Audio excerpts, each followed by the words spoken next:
Hi friends, welcome to art class with me, Mrs. Cassins. Today we're going to be learning about gesture lines.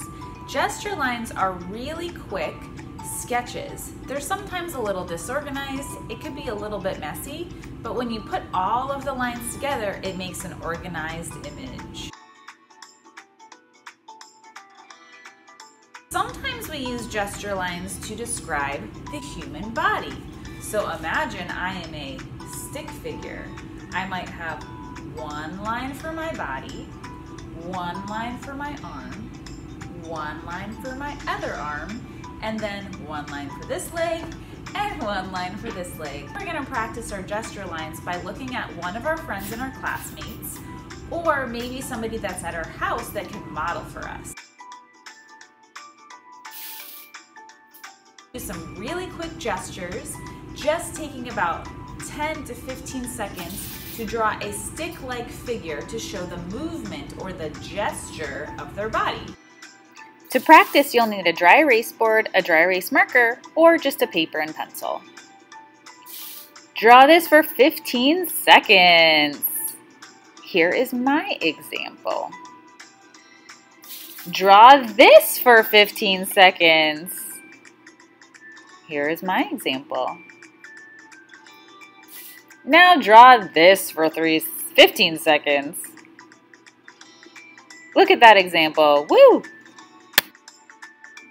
Some of the materials you'll need are white paper, scissors, pencil, Sharpie or markers, and a binder clip or staples. Step 1. Fold your paper in half and cut along the fold. It doesn't matter if you are using portrait or landscape.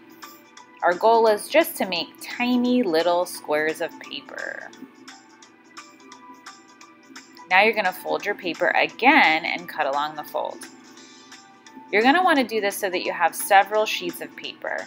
The more paper the better, but you don't want too much that you can't staple. Next you're going to stack your paper like a little book, and you're going to staple it or use a binder clip. If you don't have paper, you could always use Post-its. Step number 4, write your name and teacher's name on the back of your paper. This is super important. Make sure that you trim the edges of your book carefully. This is going to help you flip it so that it's smooth progression. Now you're going to start drawing your stick figures or your gesture drawings. I wanted mine to look like it was going to be jumping. So I'm copying my figures closely but then making small adjustments. So for example, my leg might be down in one page and then up in the next page.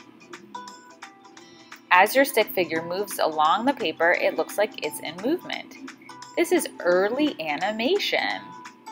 Of course, my story or my flipbook needs a title.